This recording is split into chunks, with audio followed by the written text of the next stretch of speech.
It is Hump Day, January 28th, 2026. Good afternoon. I am Peaches here with you, like always, leading up to Hard Drive XL with Lou Brutus. If you want to get a hold of me, you can over at 208-535-1015. Don't believe everything you see online, especially with how AI is being used for pretty much everything. This is not AI related, what I'm about to talk about. I saw this video get posted from Tom Segura and Christina Pajitsky, his wife. They were in the Caribbean vacationing. Well, they weren't going to make it back to the U.S. in time to do their next episode of their podcast, so the podcast producer sent them a message saying, hey, you're not going to be here. Could you please put out a video on social media saying there will be no new podcast this week?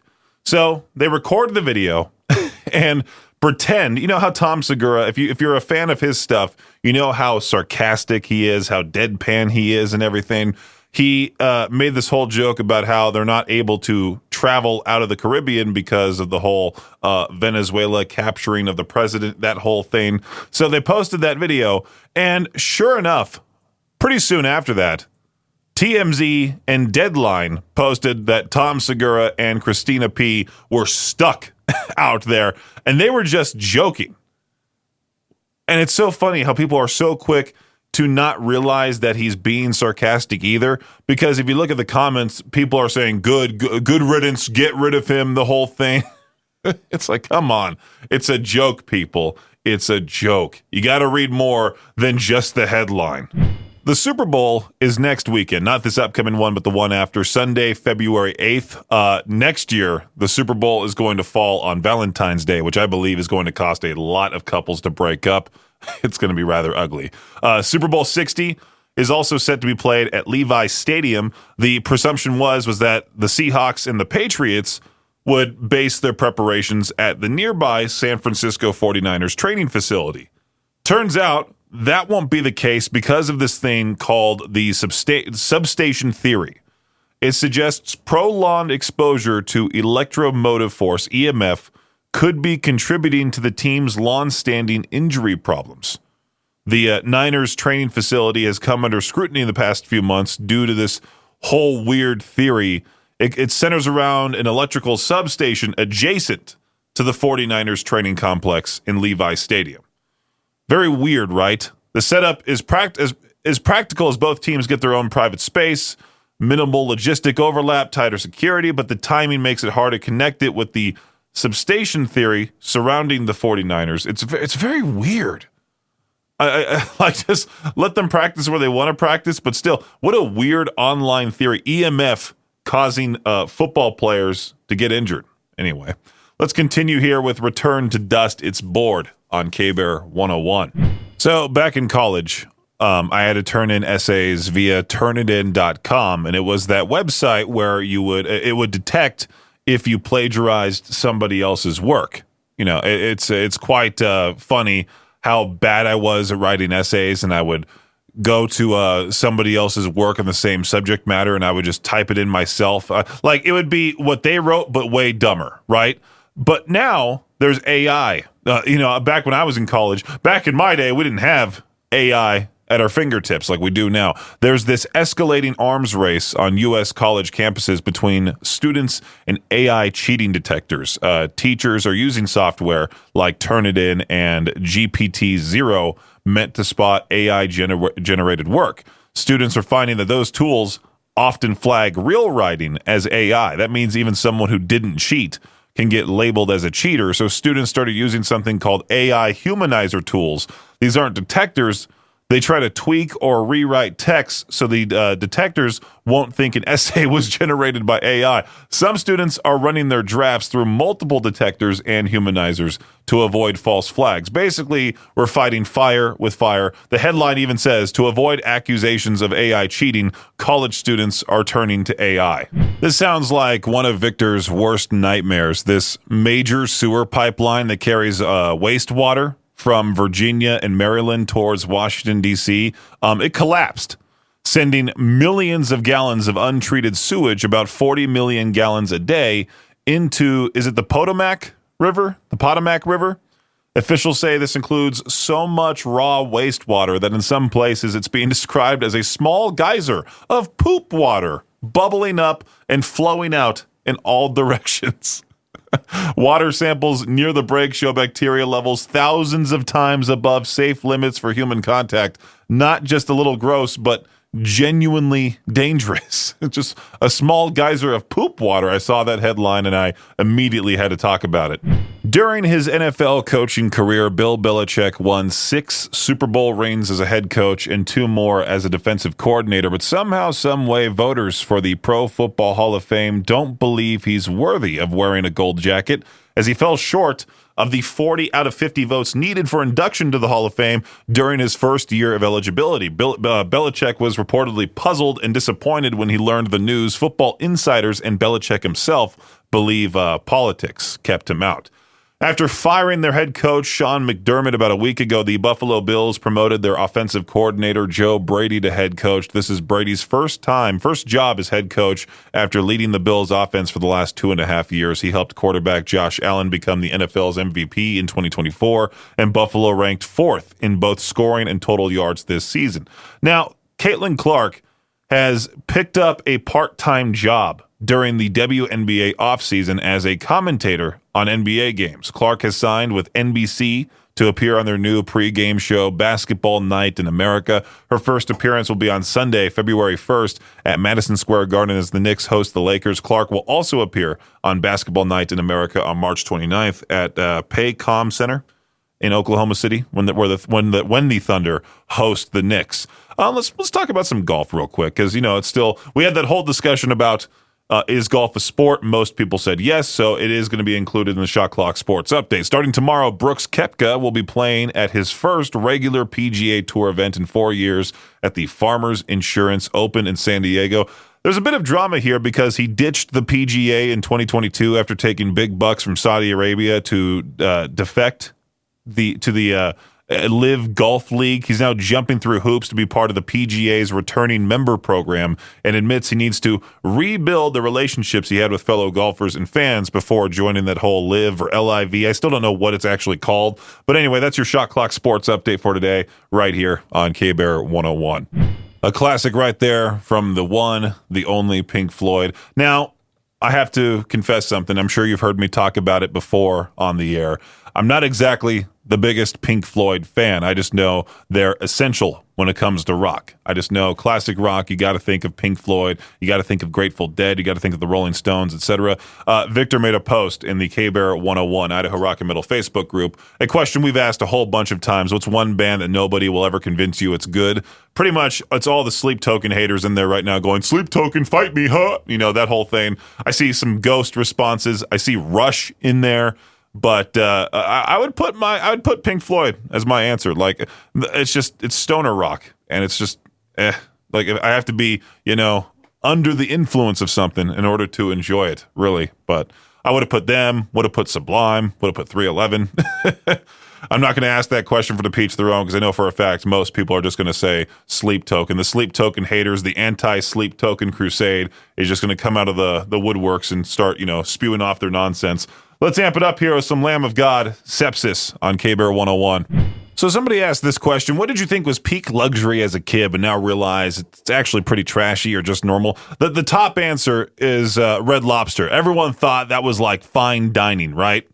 At least that's what I thought. Never been to one. My family was never into seafood, even though we grew up right by the coast. My family never liked seafood. I love shrimp. I love seafood. I think it's great. I love salmon, tuna, etc. Never been inside a Red Lobster. I've heard those cheddar biscuits, though, are fantastic from over there. Another answer, Lunchables, which I thought was kind of weird because Lunchables are rather cheap, actually. Like, I used to have them all the time as a kid in elementary school. I used to love that one that had the Scooby-Doo Scooby snack, but they never...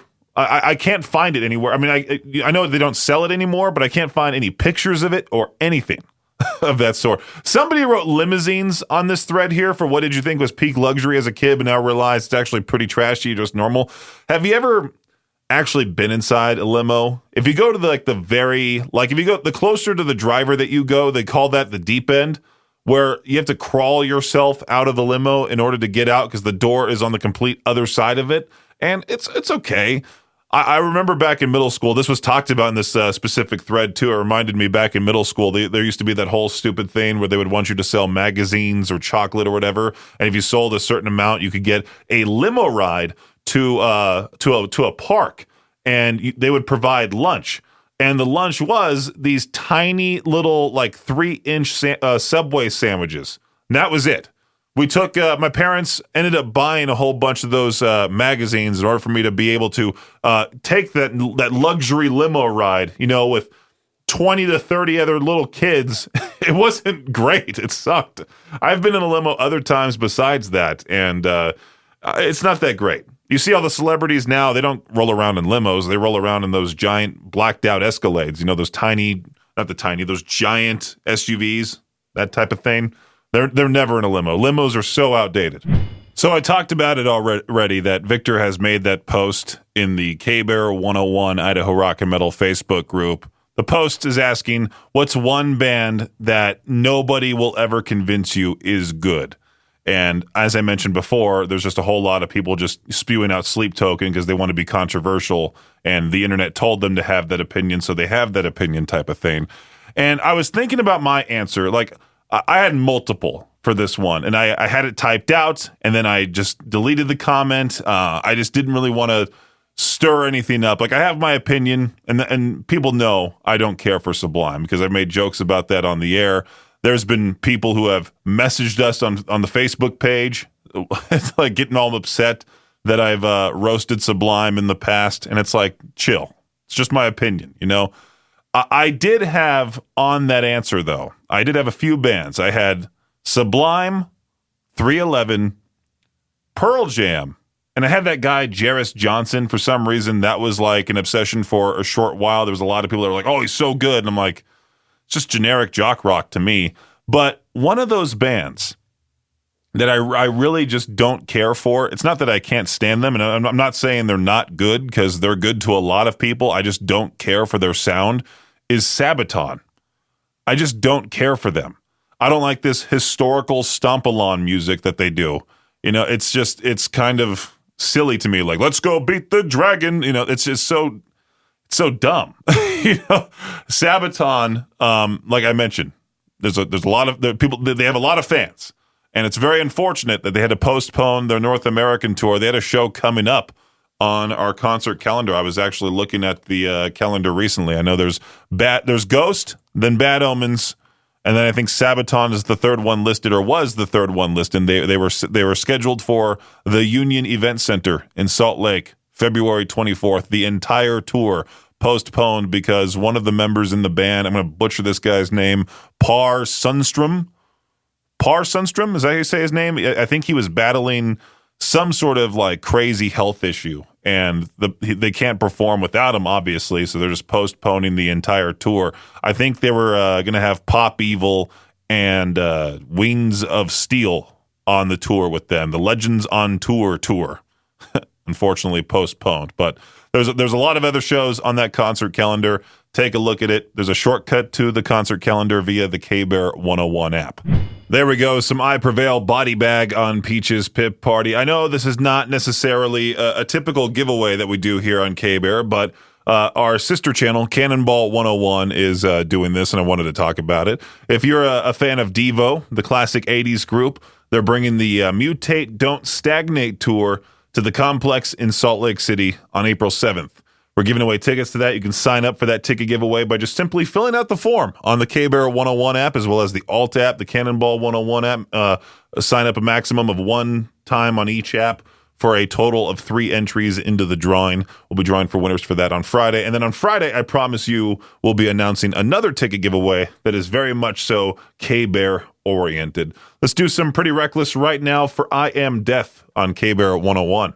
It is Peach's Pit Party right here on K-Bear 101. I talked about the Super Bowl. It's going to be coming up February 8th, not this weekend, but next weekend. It's going to be the Patriots versus the Seahawks. Going to be a pretty good game, I think. Yeah, I'm not really rooting for either team. I'm just going to watch it, I think. The Super Bowl halftime show, I'm not necessarily the biggest critic of the Super Bowl halftime show. I know it's going to be a hip hop or pop act every single time. Every single year the performer gets announced, and then sure enough, everyone in the comments is like, "Why not Metallica?" That type of thing. Well, Aerosmith did the Super Bowl halftime show today, 25 years ago on January 28th. In the 2001 Super Bowl halftime show, it was Aerosmith, I believe, with NSYNC, Britney Spears, Mary J. Blige, and Nelly all together at Raymond James Stadium in Nampa. There was this whole pre-recorded skit featuring Ben Stiller, Adam Sandler, Chris Rock with Aerosmith and NSYNC. It started with the boy band doing Bye Bye Bye, followed by Aerosmith doing their ballad, I Don't Want to Miss a Thing. Back in 2023, Yahoo Sports listed it as the third worst, saying in attempting to appeal to everyone, this dog's breakfast of musical styles and fashion ends up collapsing in an incredibly awkward walk this way strut dancing sing-along. It was 2001. Nobody knew any better. But, I mean, here's the thing. I feel like this whole Bad Bunny halftime show, it's really not going to be cared about. It's not going to be talked about. What was the one previously? I completely forgot. It was that forgettable. I think it was The Weeknd, wasn't it, last year? Not exactly sure. No, it was somebody different. I'm not sure, but I don't think there will ever be a rock act in the halftime show. There never will be, and so everybody complaining on Facebook, talking about why hasn't Metallica played it? They're not going to ever. I don't think. I'm hoping I'm proven wrong next year, but at the same time, there's not much hope there. You know what I think is so funny is sometimes I'll just go into the SiriusXM Octane fan club Facebook group.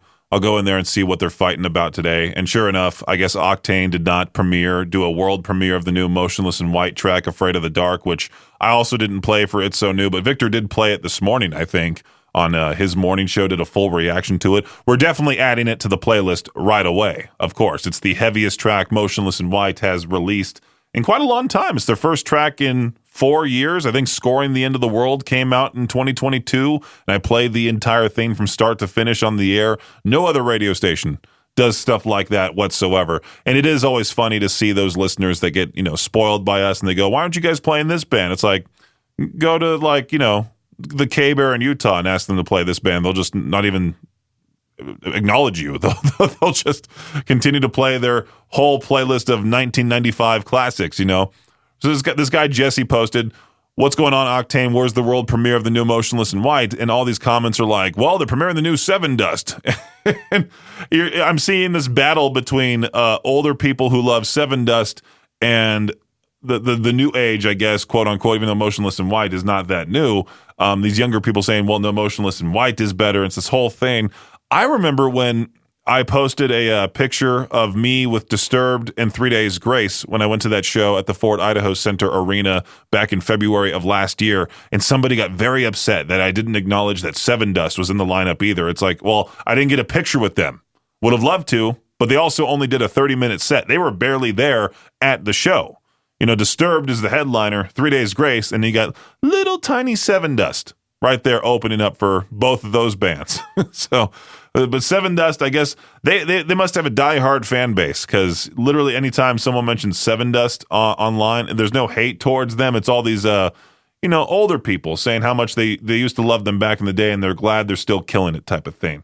Let's do some Black Label Society. I believe this is one of their newer ones, Name in Blood on Peach's Pit Party.